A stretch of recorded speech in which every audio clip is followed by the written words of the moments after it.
what will your legacy be? And I'm going to start with Maria because... I'll go first. Okay. I'll go first. We're going to start with her because this is her baby. You know, when you are an entrepreneur, you give birth. I mean, you go through labor pains with child contractions. With this vision that you have been given.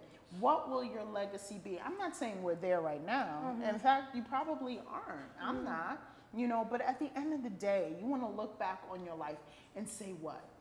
You want to say, I was healed. But not only was I healed, I was made whole. Because there's a big difference. You can be healed from something. Like you can go have surgery and, you know, the wound heals and everything's fine. But that doesn't mean you can go back out on the court and play basketball like you used to. You're not whole. You're not who you were or a better version of that person. So we want to be healed. We want to be made whole. Some of us are still broken. How do we leave an impactful legacy, and what will it be? You know what? I'll answer that question first, and then I'll go into my legacy. I think that it's important for us to understand, you know, our life is not our own in kind of way. Like, it's like you were here to impact someone else. Like, that's what and one thing you told me that was so powerful a few weeks ago, and you said, Maria, you are carrying a seed, you know, and you said something, you said, you know what, the enemy isn't after you.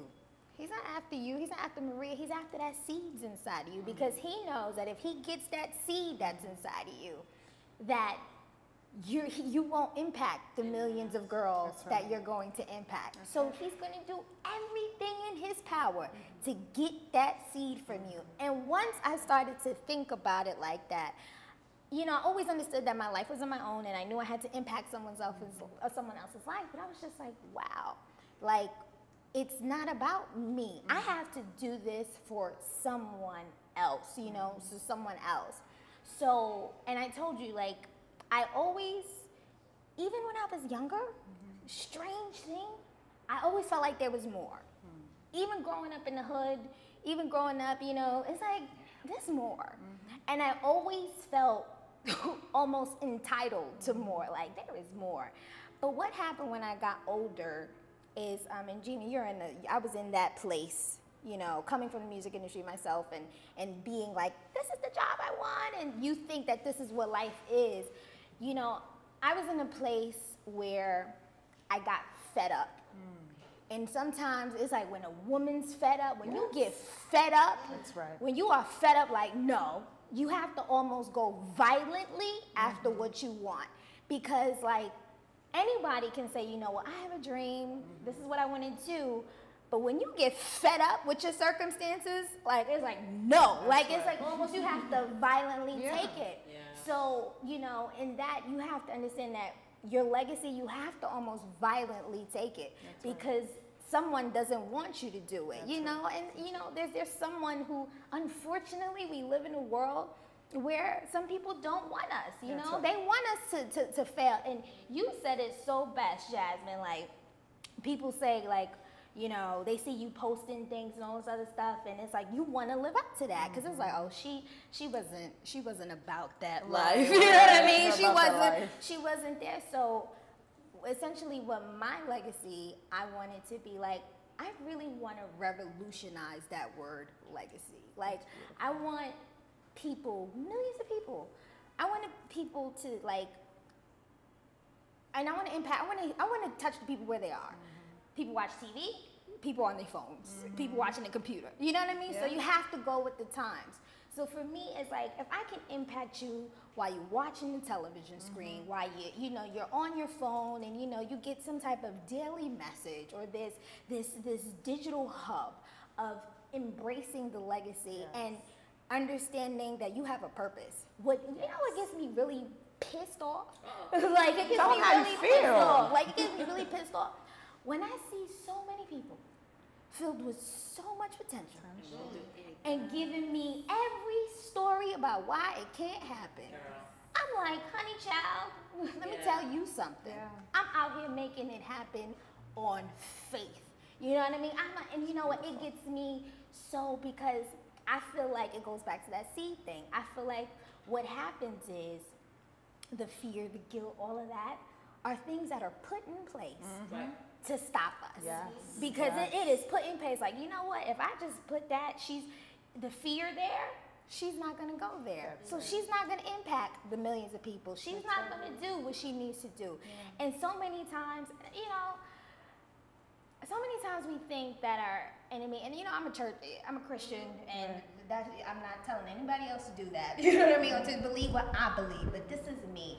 But I believe that there's an enemy out here, and what he's after is our seeds.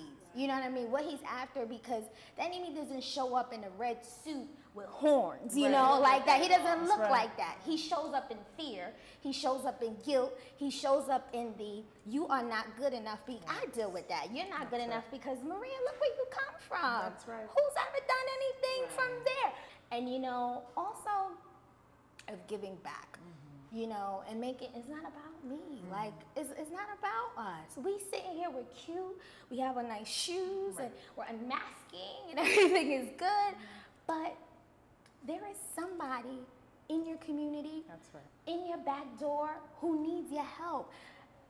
I say this all the time. I'm like, listen, we would be so much further if we worked as a team, as a human race, as opposed to what's in it for me right now. That's right. You know what I mean? And I joke with my boyfriend all the time. I'm like, you know, because I hear a lot of no's. And I'm like, oh, child, one day they're going to see me up there with Oprah, and they're going to look through their emails, and they're going to say, that girl emailed me. But why does it take for me to be next to Oprah for you to pay attention to my email? You know, why can't you believe in my vision when it's not happening? Before there was Oprah, there was a vision. That's really what it comes down to, is understanding that, yo, we all have a legacy.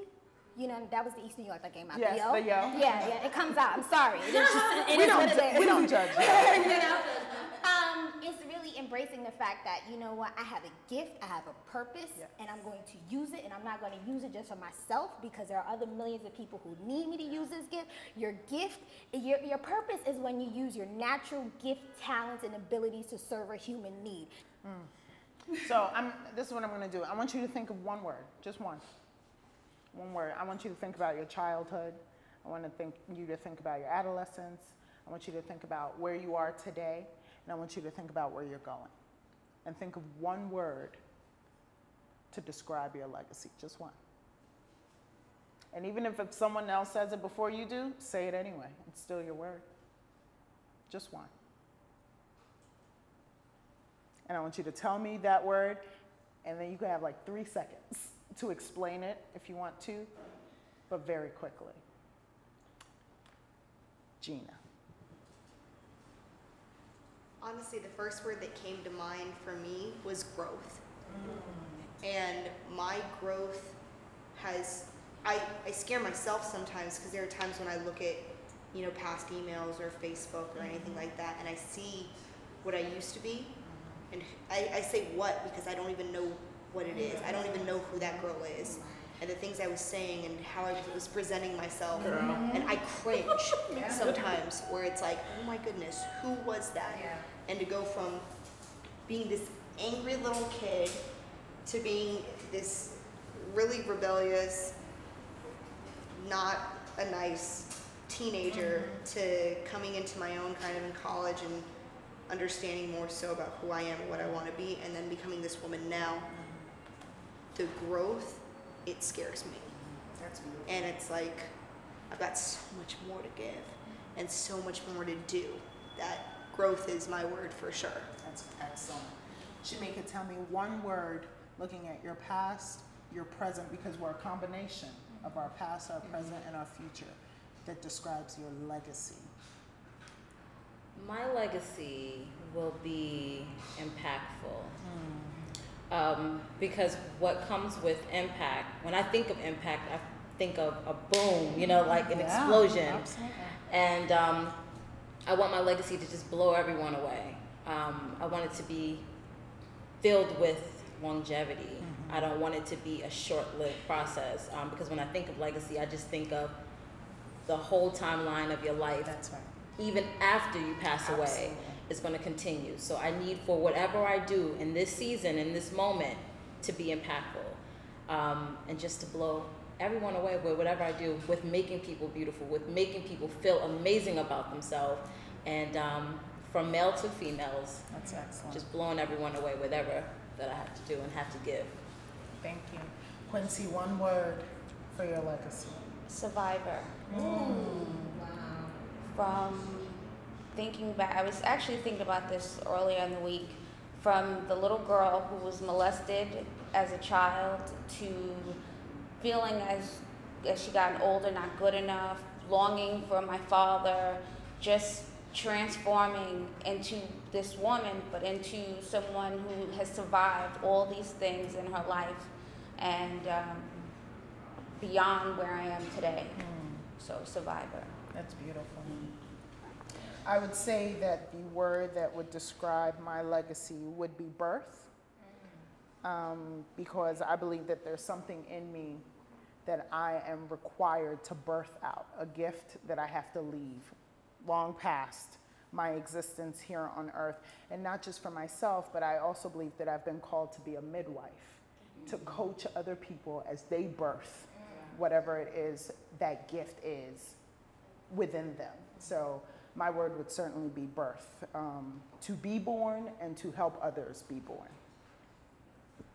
My word would have to be like relentless. Like I think like I have this, I don't know where it comes from, I don't know what it is, but like I always said, if you drop me off in the middle of the, you know, somewhere in the middle of Africa, I'm going to get back to Brooklyn. Like, Brooklyn. Like,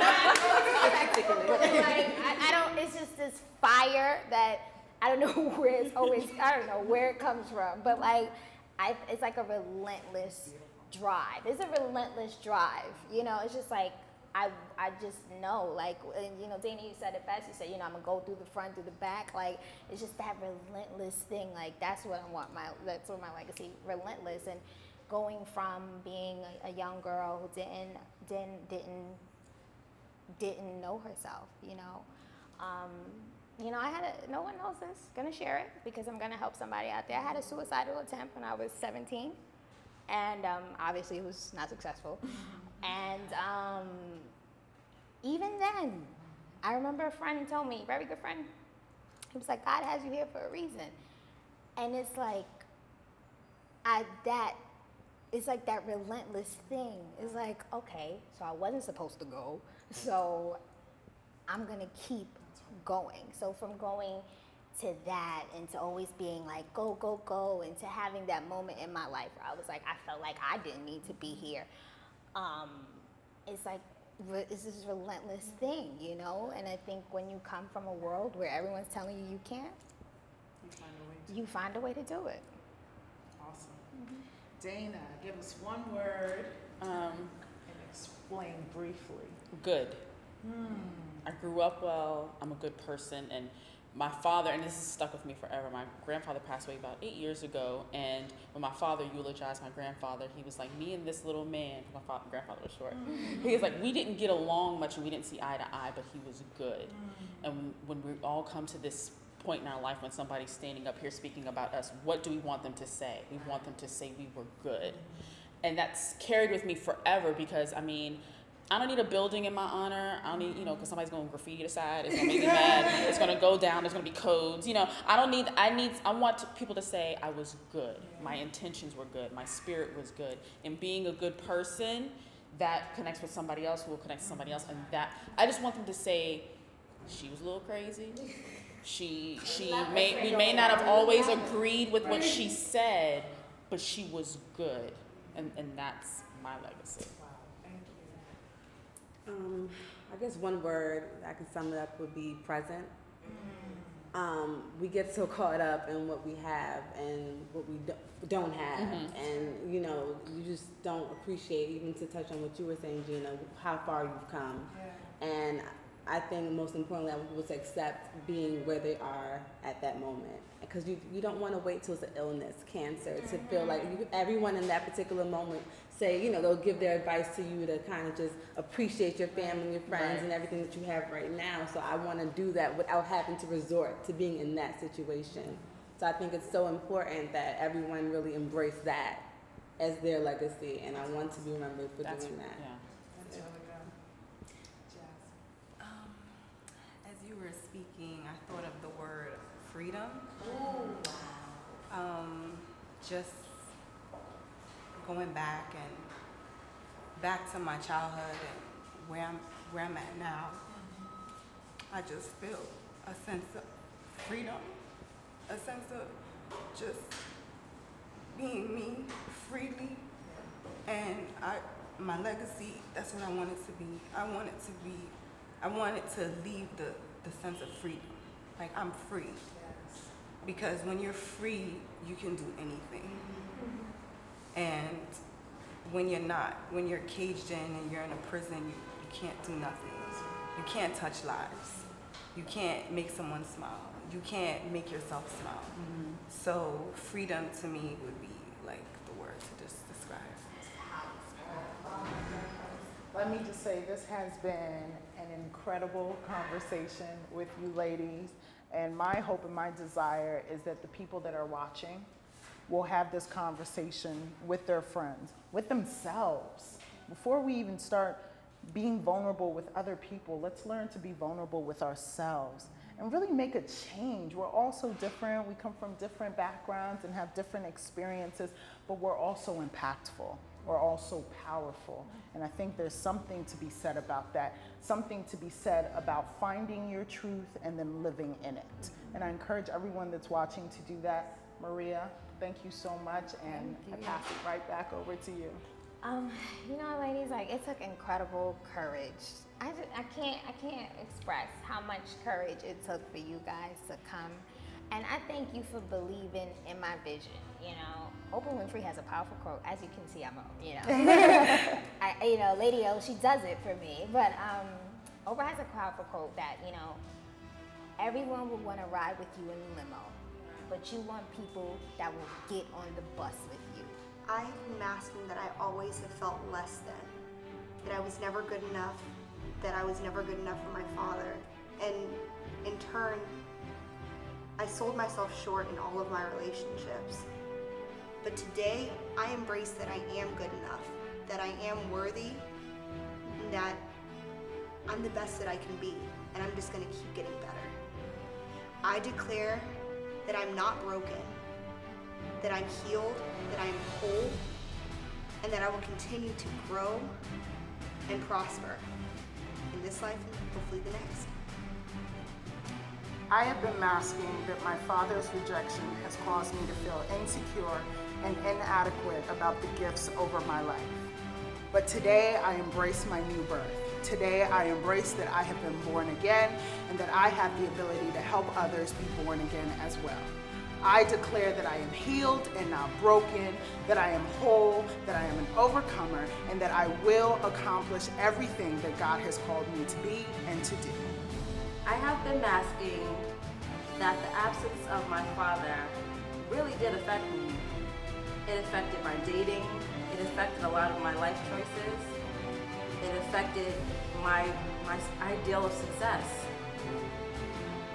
Even up to his death, that affected me as well.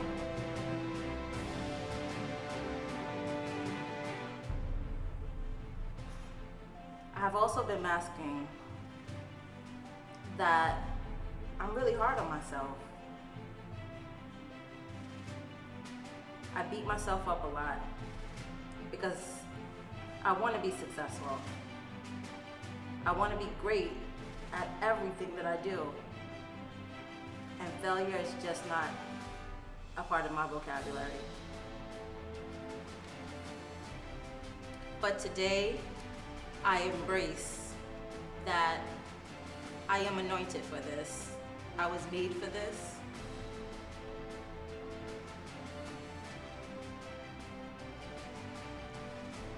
I was created for this.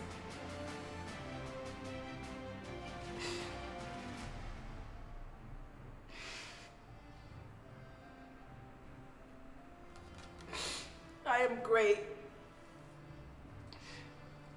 And I declare that I am going to be successful. I am going to be a household name. I will continue to build my empire.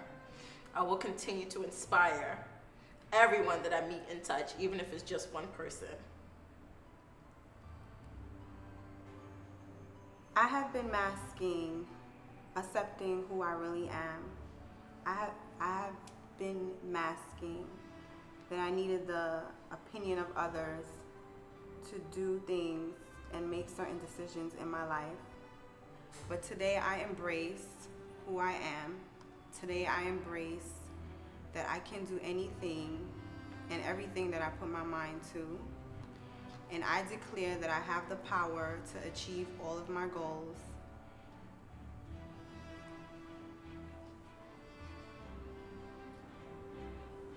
I've been masking the insecure little girl who's been looking for love in men because of the loss of her father and not in her life. I've been masking not feeling good enough and not feeling worth it.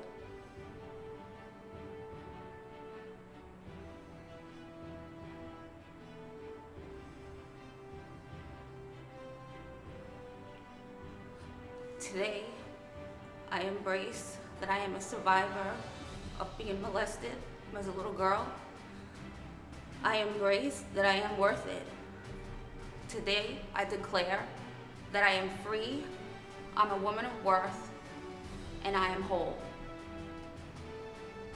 I have been masking that I'm super insecure of my ability to achieve my goals because of where I'm from. But today, I embrace this moment. I embrace the power of a vision, and I declare an awesome future. I declare my dreams to go where I never ever thought they could ever go. And I declare a powerful legacy that will move nations.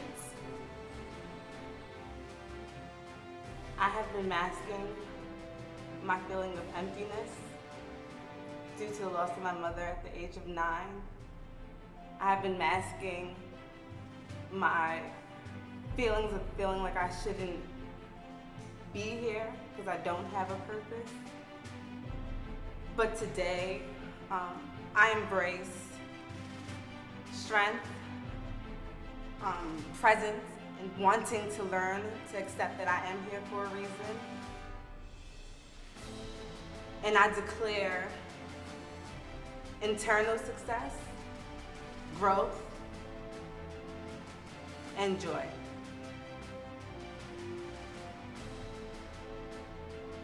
I have been masking that I never felt like I belonged.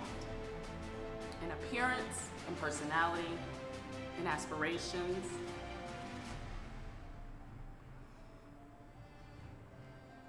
I embrace that I am me. I don't apologize for it. Hyper and happy is cute at 3, but not accepted at 30. But it's who I am. And I declare that I will continue to be happy and be who I am because it is good and it's good enough for me.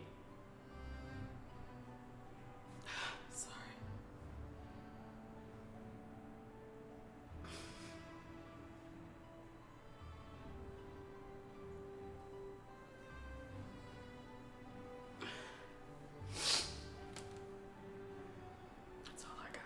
There is power in your truth, in your story.